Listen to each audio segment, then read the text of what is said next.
상대방과 이게 통하면서 모든 사람들이 너무 괴로운데 원치 않게 이제 상대방과 통하는 내용이 본인에게도 들렸는데 통화의 내용을 들어보니까 그렇다는 거예요. 이제 이분이 신사분이 반대편에 있는 전화기 너머에 상대방과 통하면서 그 사람은 정말 누구를 배려심이 없다고 막 얘기하는 거예요. 그래서 이분이 듣다가 뭐 본인 얘기를 하나 자기 반성의 시간인가 그랬다는 거예요. 그러면서 이제 전화기 말미에 거의 전화가 이제 내용이 끝나가면서 뭐라고 얘기하냐면 난 똑같은 말을 되풀이하지 않아. 난 똑같은 말을 되풀이하지 않아. 이 말을 또 계속 한다는 거예요. 반복했다는 거예요. 이분이 이제 작가분이 느끼시는 게 사람이 감정이 격해지게 되면 자기가 하는 말과 행동에 대해서 그렇게 괴리 현상이 나타날 수 있구나라고 하는 그런 깨달음을 얻으셨다고 합니다. 우리가 경북 예천에 가면 말무덤이라고 하는 게 있다고 합니다. 이 말무덤은 마총이 아니고요, 언총입니다. 말의 무덤. 그러니까 우리가 달리는 말이 아니라 우리가 하는 말에 무덤이 있다는 거예요. 그 유래는 뭐냐면 마을에서 늘 사람들이 싸우고 다투고 갈등하다 보니까 마을 대표자들이 모여서 우리가 서로 미워하고 증오하고 비방하는 말들은 다 이 무덤 속에 담아두자 라고 해서 말무덤을 만들었다는 거예요, 실제로. 그리고 그 이후에 이제 마을의 분교와 갈등이 잠잠하게 되었다는 겁니다. 그래서 이 저자가 뭐라고 얘기하냐면 우리는 실제로 말무덤에 이 언총에 우리가 가두어야 될 말들을 소중한 사람의 마음에 묻어두면서 사는 것이 아닐까라고 하는 그런 생각할 거리를 주고 있습니다. 사실 우리가 말에 온도가 있다는 건 충분히 우리가 다 느낄 수 있죠. 따뜻하고 격려하고 위로하는 말이 있는 반면에 그 반대편에 상대방을 좌절시키게 만들고 절망과 우리 원망의 말들이 충분히 많은데요. 오늘 본문의 말은 바로 그 후자에 속하는 원망과 불평의 말로 인해서 야기된 한 사건을 우리들에게 소개해 주고 있습니다. 우리 4절 말씀을 한 번만 더 읽어보겠습니다. 백성이 호르산에서 출발하여 홍해 길을 따라 에돔 땅을 우회하려 하였다가 길로 말미암아 백성의 마음이 상하니라. 여기서 이스라엘 백성들의 마음이 상하니라라고 되어 있습니다. 여기 상하다라고 하는 말은 티크차르라고 되어 있는데요. 이 말의 어원은 카차르라고 하는 말에서 비롯되었다고 합니다. 뜻이 뭐냐면요, 짧다라고 하는 겁니다. 말의 뜻이 참 재밌어요. 마음이 짧아졌다는 겁니다. 마음이 짧아졌다는 게 뭘 의미할까요? 인내심이 바닥에 다다랐다는 거 아니겠습니까? 우리가 흔히 살면서 그런 말 좀 종종 하죠. 내 인내심을 테스트하려고 하지 말라고, 내 인내심을 확인하려고 하지 마라, 이렇게 얘기를 가끔 하게 되는데 오늘 말씀은 이스라엘 백성들의 인내심이 바닥에 다다른 사건을 만나게 되었습니다. 그 이유는 뭐냐면 이스라엘 백성들은 지금 출애굽한 이후에 광야의 시대를 거쳐서 그들이 가나안으로 가고 있는 과정 속에서 이렇게 행진을 하고 있는데요. 에돔 족속이 그들의 길을 막고 그 땅을 지나가지 못하도록 막게 된 겁니다. 그래서 이제 불가피하게 그들이 아르바라고 하는 긴 먼 여정길을 돌아가야 되는, 우회해야 되는 그 상황 가운데 백성의 마음이 상하게 되고 쉽게 얘기하면 마음이 짧아지게 된 겁니다. 우리가 살아가다 보면 마음이 좀 짧아지게 되는 일들을 종종 만나게 되지요. 그냥 우리가 어디서 줄을 길게 서 있는데 누군가 갑자기 와서 딱 우리 앞에 서게 되면 우리의 마음이 좀 짧아지는 걸 느끼게 된다는 거죠. 운전하다 보면 많이 우리의 마음이 좀 짧아지는 경우들을 종종 느끼게 됩니다. 운전하게 있는데 순서대로 묵약이거든요. 이 묵약 하나씩 가야 되는데 이 나름대로의 법칙을 어기는 누군가가 딱 끼어들게 되면 우리의 마음이 참 짧아지는 일들을 우리가 경험하게 된다는 겁니다.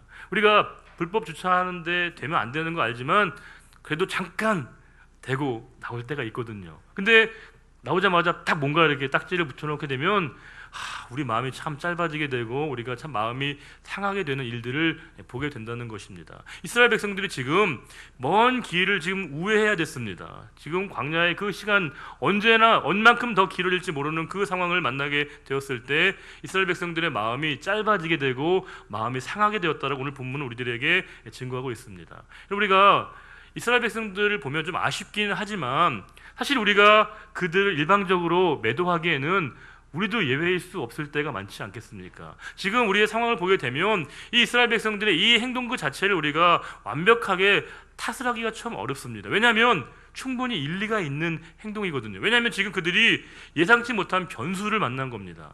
전혀 그들이 예상하지 못했던 길로 우회해야 되는, 정말 그들이 생각할 수 없었던 고난의 시간들이 더 길어지는 이 상황을 만나게 되어졌을 때 그들의 마음이 짧아지게 되고 마음이 상하게 되었다라고 하는 것은 우리가 충분히 인간적으로 일리가 있는 것이고 우리가 그 마음을 충분히 헤아려 볼 수 있는 겁니다. 그런데 그 문제는 뭐냐면 이스라엘 백성들이 지금 이 원망의 사건은 단 한 번만 나온 게 아니었다는 겁니다. 이스라엘 백성들은 너무나 습관적으로 반복적으로 하나님과 모세를 원망하게 되었습니다. 이스라엘 백성들이 출애굽한 지 얼마 안 됐을 때 앞에 거대한 홍해 바다가 놓이게 되고 뒤에는 이스라엘 이 애국 군대가 쫓아오게 되어졌을 때 그 상황에서 이스라엘 백성들이 했던 얘기가 뭐예요?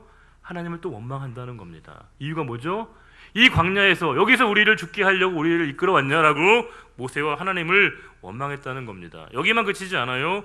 이스라엘 백성들은 수차게 하나님을 원망하게 됩니다. 때로는 먹을 것이 없다고 하나님을 원망하기도 하고요. 또 때로는 마실 물이 없다고 하나님을 원망하게 되는 것이 이스라엘 백성들의 모습이었고, 심지어는 염치도 없게 고기가 없다라고, 고기를 달라고 하나님을 원망하는 모습이 이스라엘 백성들의 모습이었다라고 하는 겁니다. 오늘 본문의 이 상황은 이 민수기에 나타나 있는 공식적인 원망의 10번째 이야기일 정도로 이스라엘 백성들에게 이 원망은 아주 습관적으로 아주 그들에게 매번 하나님을 향한 원망이 나오고 있다는 겁니다. 이스라엘 백성들의 원망은 충분히 우리가 이해할 수 있는 부분도 있고 인간적으로 우리가 동감이 되는 부분이 있지만, 그럼에도 불구하고 우리가 이해가 될 수 있고 나름대로 합리적인 이유가 있다고 해서 그것이 정당화되거나 옳게 평가될 수는 없다라고 하는 겁니다. 왜냐하면 우리가 성도의 삶을 우리가 쭉 돌아보게 되면 우리는 언제 하나님께 감사를 고백하게 됩니까?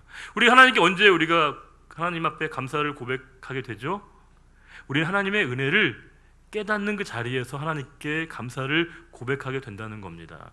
상황과 조건이 나에게 구비되고 충족되어져서 우리가 하나님께 감사를 고백하기도 하지만, 대부분의 우리가 진실한 감사는 하나님의 은혜를 묵상할 때, 그 은혜를 깨닫게 되어지게 될 때, 하나님의 특별한 사랑을 내가 경험하고 느끼고 깨닫게 되어지는 그 순간에 우리가 하나님께 감사를 고백하게 된다는 거죠. 반면에 우리가 하나님을 원망하고 하나님께 우리가 불평하게 되는 순간은 뭐겠어요? 이 원리에 비춰보게 되면 무지와 망각이죠.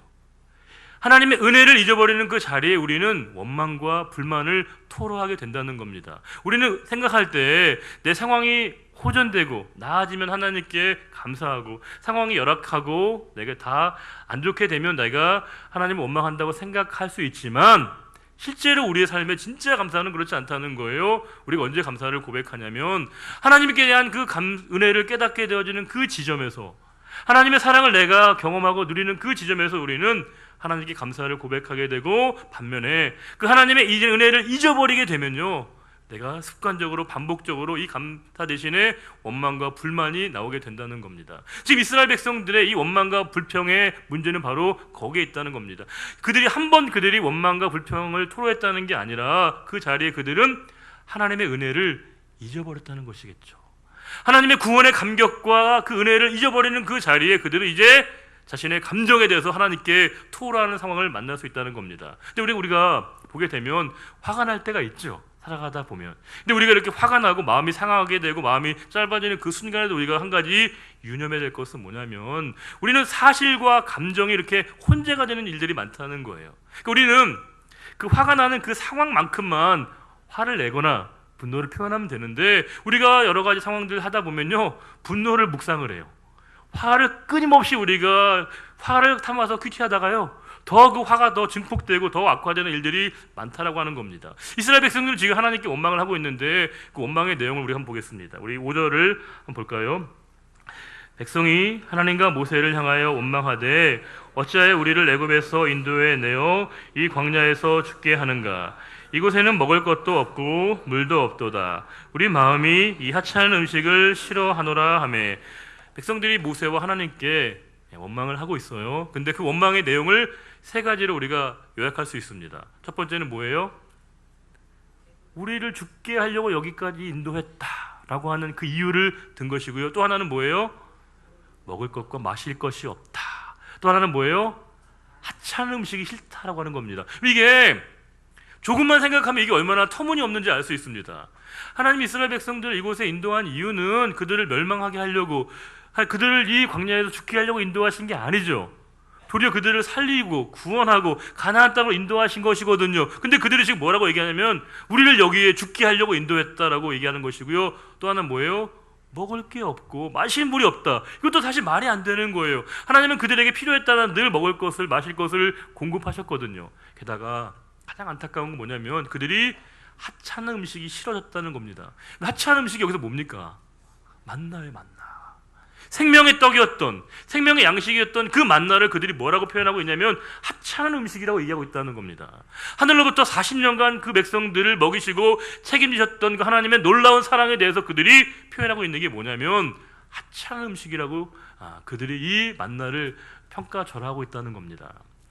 생각해 보시게 되면 만나는 그냥 음식이 아니죠. 그냥 먹을 거리가 아니었습니다.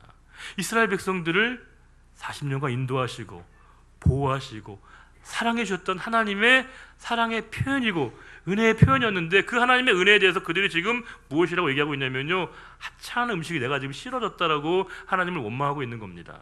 이게 뭐냐면 만나는 여러분 언제 내려요? 매일매일 내리는 거예요. 쉽게 얘기하면요, 일상적인 거예요. 우리가 성도가 참 신앙적으로 우리가 어려움을 빠지는 이유가 뭐냐면 하나님이 주시는 그 일상적인 그 은혜를 우리가 잊어버리게 될 때 신앙적으로 우리가 더 위태로워질 때가 많다는 거죠. 우리는 매 삶의 자리를 생각해 보게 되면 하나님의 은혜 아닌 것이 없음에도 불구하고 우리가 종종 매일매일의 삶의 자리 가운데 나에게 주어지는 것은 당연하게 거저 나이가 받을 권리가 있다라고 생각을 하게 되는 겁니다. 오늘 아침 식사하고 오셨나요?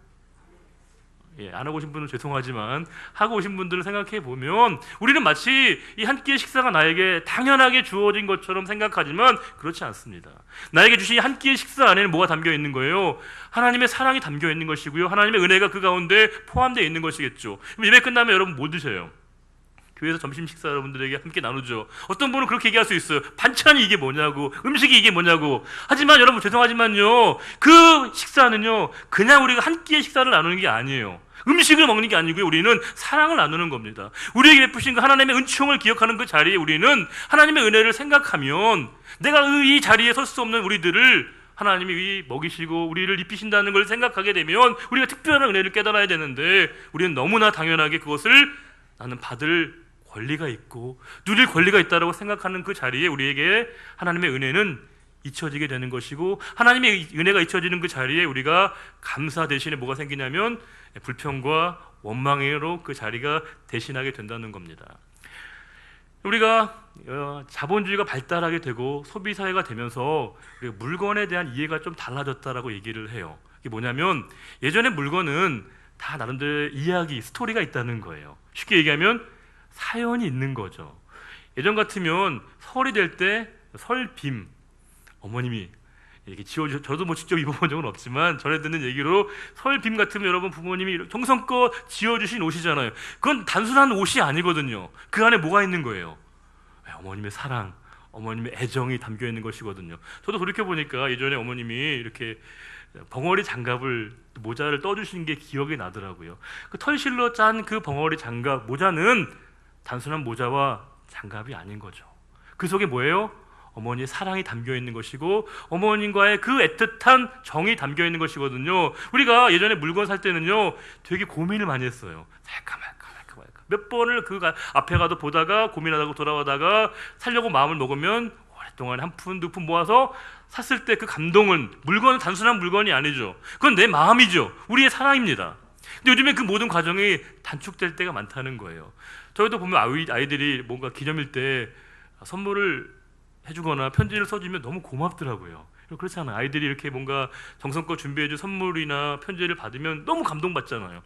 한 가지 아쉬움은 되게 이제 그 기념일이 가까울 때 애들이 용돈을 집중적으로 달라고 해서 혹시 내가 내 돈 내고 내가 받는 거 아닌가 그런 약간의 마음이 들긴 하지만 고맙잖아요.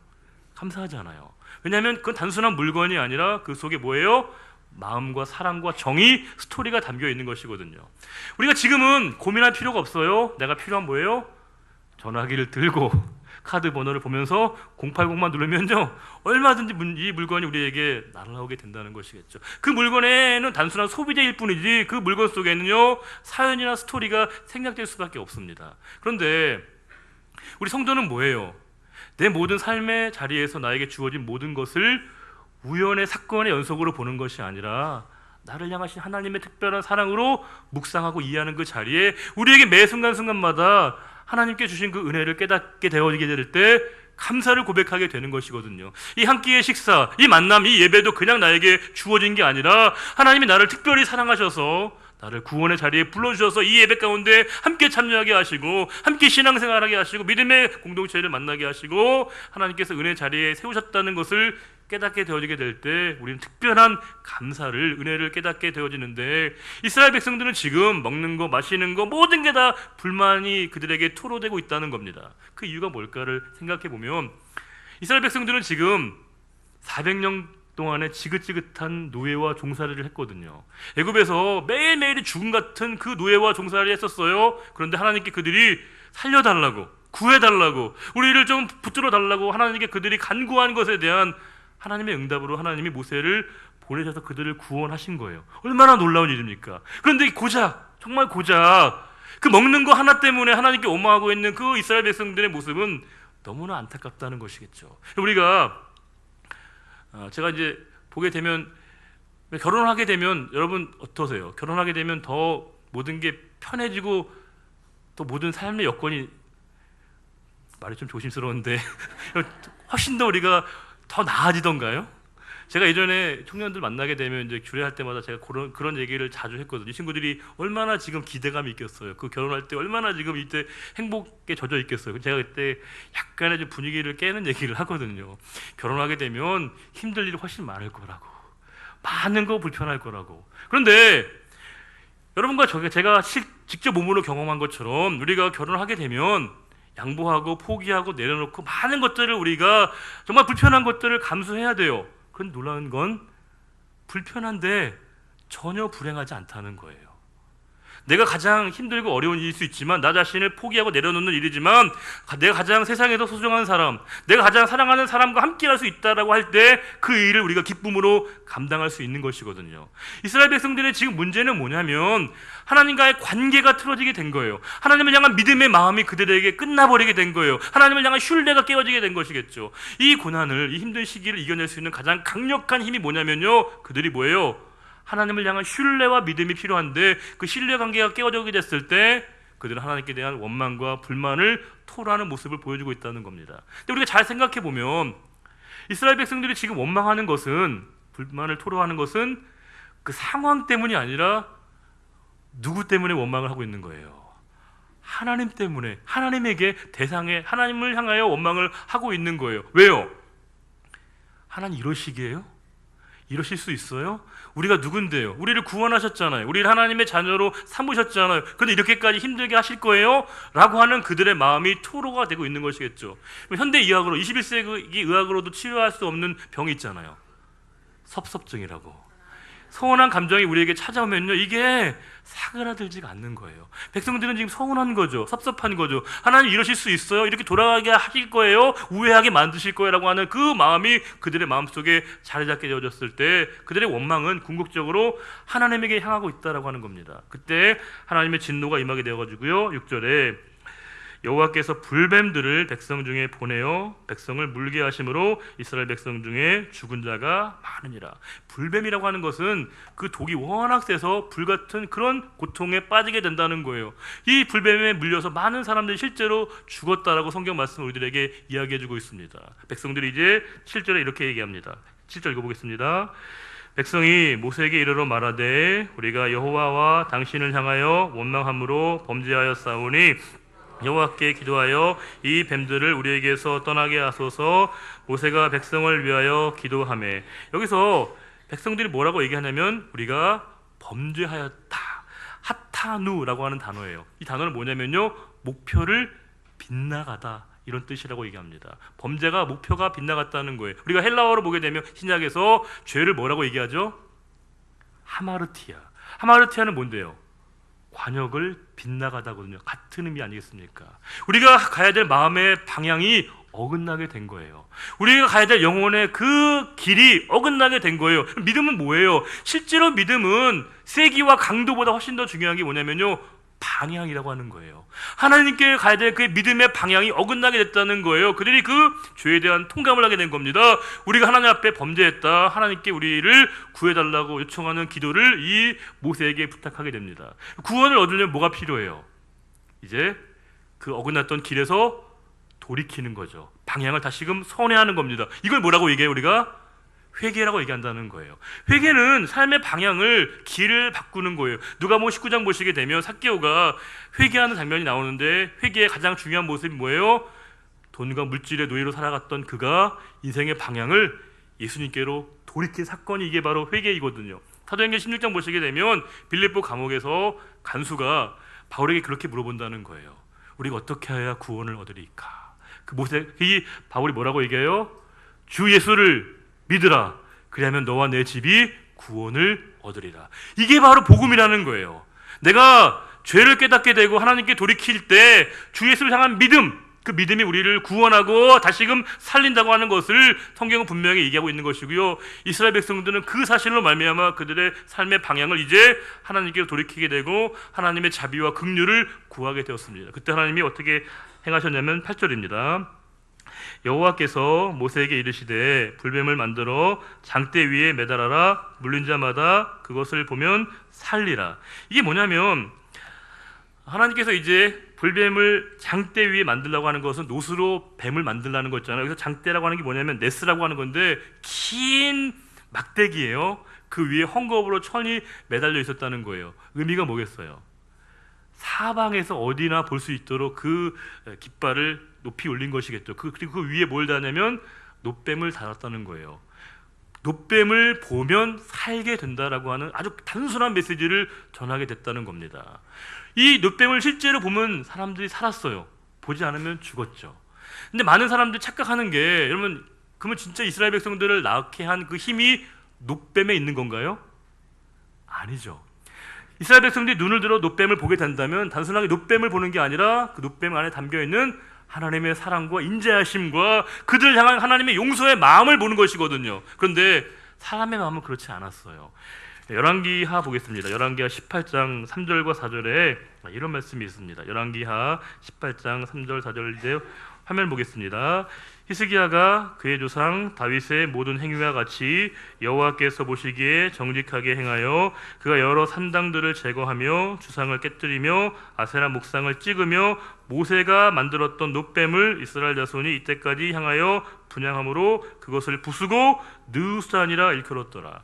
이스라엘 백성들이 히스기야 때까지 그 놋뱀을 숭배했다는 거예요. 거기에 마치 신비적인 능력이 있는 것처럼, 주술적인 힘이 있는 것처럼. 그때 히스기야의 종교 개혁의 핵심이 뭐냐면요, 이 놋뱀을 혁파한 거예요. 그리고 그것을 느우스탄이다, 하나의 놋조각에 불과하다라고 이 지칭하게 된 것이거든요. 그만큼 인간의 마음이 얼마나 약한 줄 알 수 있죠. 놋뱀을 향한 신뢰감과 놋뱀을 그들이 신앙의 대상으로 삼았다는 거예요. 그런데 놋뱀은 단순히 초라한 놋뱀에 불과할 뿐인 것이겠죠. 그 속에 하나님의 마음과 하나님의 뜻이 담겨있는 것이고, 그 놋뱀을 바라보라는 것, 놋뱀 그 자체를 바라보라는 게 아니라 그 속에 담겨있는 하나님의 마음을 향한 우리의 마음의 자리, 마음의 길을, 영혼의 자리를 바꾸라는 것이었거든요. 이 놋뱀에 대해서 예수님께서는 요한복음 3장에 이렇게 말씀하고 계십니다. 요한복음 3장입니다. 요한복음 3장 14절과 15절입니다. 모세가 광야에서 뱀을 든 것 같이 인자도 들려야 하리니 이는 그를 믿는 자마다 영생을 얻게 하려 하심이라. 예수님께서는 당신의 십자가의 죽음을 모세가 들었던 놋뱀과 동일하게 여기고 있다는 겁니다. 모세가 놋뱀을 만들 때 아주 정교하게 예쁘게 만들었을까요? 그럴 시간이 없어요. 그냥 모양만 만들었을 거예요. 우리가 예수님이 달리셨던 십자가, 사형수가 달리는 십자가입니다. 형틀입니다. 그 십자가를 정교하고 아름답게 만들었을까요? 십자가는 그 자체는 볼품이 없습니다. 보잘것없습니다. 그런데 십자가는 보잘것없지만 십자가에 달리신 예수님은 절대로 보잘것없는 분이 아니었다는 겁니다. 십자가 그 자체에는 볼품 없었어요. 그러나 그곳에 달리신 예수님은 절대로 볼품 없는 분이 아니었다는 겁니다. 그분의 능력으로, 그분의 구원으로 말미암아 우리가 그분을 바라보게 되어졌을 때 그분으로 말미암아 우리가 구원을 얻는 것이고 생명과 소망을 얻는 것임을 오늘 말씀 우리들에게 그대로 증거하고 있다는 겁니다. 우리 십자가를 볼 때 눈에 보이는 이 육안으로 십자가를 보는 것이 아니라 내 마음의 길을 예수님께서 원하시는 그 자리로 옮기는 겁니다. 내 삶의 모든 방향을 예수께서 원하시는 그 길로 내가 정했다라고 하는 것이 내가 지금 십자가를 보는 우리의 관점이고 우리의 시각의 변화인 것이거든요. 바로 똑같은 사실이 9절에 나오고 있습니다. 9절 한번 보겠습니다. 모세가 놋뱀을 만들어 장대 위에 다니 뱀에게 물린 자가 놋뱀을 쳐다본 즉 모두 살더라. 여기서 이 쳐다본다는 건 뭐냐면요, 히브리어로 나바트입니다. 시선을 고정한 겁니다. 시선을 그곳에 맞춘 겁니다. 단순하게 그것을 응시하고 바라본 게 아니라 내 마음의 시선을 둔 것이겠죠. 그건 여러분 생각해 보세요. 마음의 변화를 보여줄 수 있는 가장 손쉬운 방법이 눈을 드는 거잖아요. 그런데 그 사실을 하지 않은 이유 때문에 죽은 사람도 있었다는 거예요. 왜요? 너무 하찮게 보이거든요. 너무 사소해 보이거든요. 너무 간단해 보이거든요. 우리가 예수 그리스도를 믿으면 우리에게 구원이 있다는 거 여러분 믿으세요? 주님 안에 우리에게 참 평안과 생명이 있다는 거 믿으세요? 이 평범한 믿음이 사람에게 믿기지가 않아요. 너무 쉬워서, 너무 단순해서, 너무 간단해서. 그런데 이 간단하다고 해서 이게 가벼운 건 아니라는 겁니다. 주님을 향한 그 믿음의 자리에 소망이 없는 것이고 그분 안에 우리가 우리를 향하신 그 하나님의 놀라운 사랑을 경험할 수 있는 그 참여, 그게 바로 십자가인 것이고 그 십자가의 전형이 바로 이 오늘 놋뱀 가운데 담겨 있다는 겁니다. 그 놋뱀을 쳐다본 지 어떻게 됐다는 거예요? 모두 살았다는 겁니다. 모두 살았다는 건 모든 사람이 살았다는 말도 되지만요, 산 사람도 있고 본 모든 사람은 살았지만 그렇지 못한 사람은 죽었다는 의미도 이 가운데 담겨 있는 것이겠죠. 그걸 보는 게 뭐가 대단해 라고 마음속에 거부감을 가진 사람은 안 받고요, 그것 때문에 죽었다는 것이겠죠. 또한 모두 살더란 말은 내 모든 삶의 영역이 회복되었다는 말도 되는 것이겠죠. 내 모든 삶의 차원들이, 우리가 이 말씀 보게 되면 예수 그리스도를 바라보면 영혼의 놋뱀을 쳐다보게 되면 모든 문제가 해결되고 사라지고 풀린다라고 얘기하지 않아요? 뭐예요? 산다라고 얘기하고 있다는 겁니다. 산다는 건 풀린다는 것보다 훨씬 더 고차원적인 거예요. 여전히 내 삶의 문제와 고통이 존재하지만 살 수 있어요. 왜요? 주님을 바라볼 수 있거든요. 주님에게 생명이 있거든요. 주님에게 구원이 있거든요. 그분에게 영생이 있기 때문에 그분을 바라보게 될 때 우리가 이 고통과 아픔을 넉넉히 이길 수 있는 그 힘을 십자가를 통해서 그분의 그 놀라운 구원으로 말미암아, 구원의 은총으로 말미암아 우리가 이 길을 이겨낼 수 있다라고 하는 거예요. 그래서 믿음은 내 삶의 방향을 예수 그리스도께로 주목하고 내 시선을 그분에게 고정하고 맞추는 게 바로 믿음인 것이겠죠. 우리에게 믿음이 있다는 건 우리가 심판을 통과했다는 걸 얘기하는 게 아니에요. 우리에게 믿음이 있다는 건 뭐예요? 심판받지 않는다는 거예요.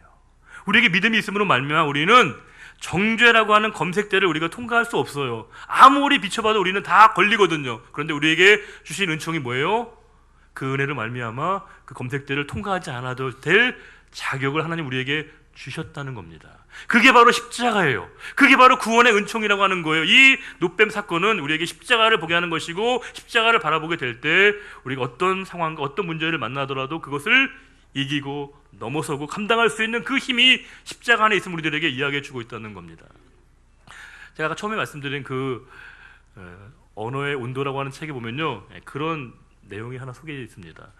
어떤 손자와 할머니가 이렇게 지하철을 타신 거예요. 탔는데 그 작가가 딱 이렇게 관찰해 보니까 딱 봐도 그 아이가 너무 아파 보이는 거예요. 얼굴이 좀 약간 창백하기도 하고 또 이제 보니까 할머님이 이제 손에 약봉지가 들려 있어서 아마 분명히 병원에 갔다 왔나 보다 이렇게 짐작할 수 있는 상황이죠.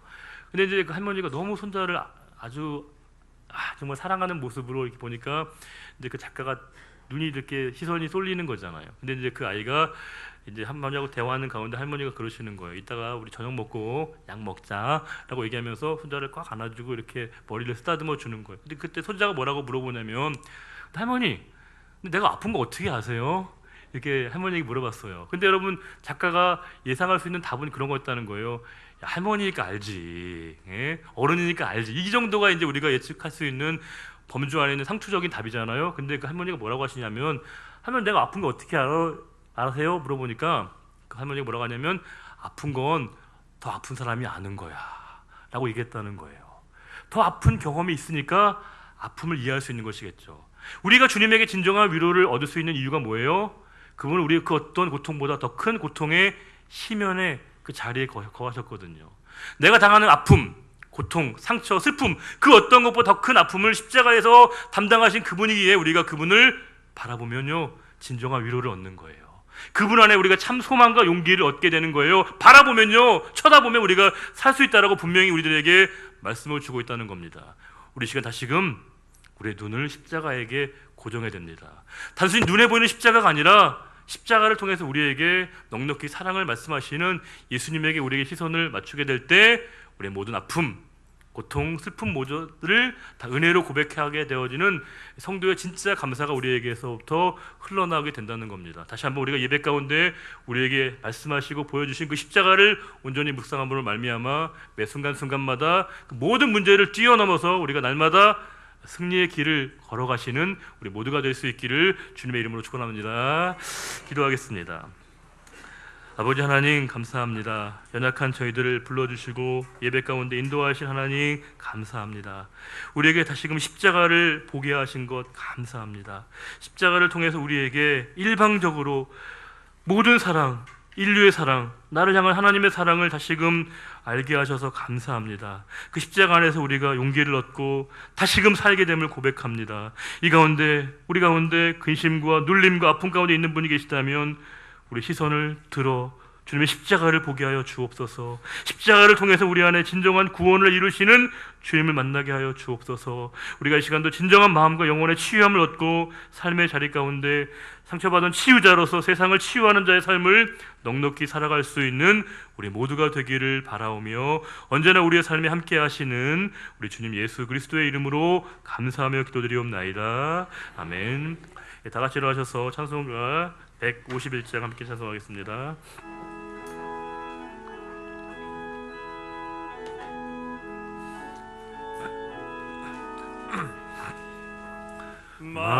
만왕의 왕 내 주께서 외고 초당했나 이 벌레 같은 날 위에 그 보혈 흘렸네.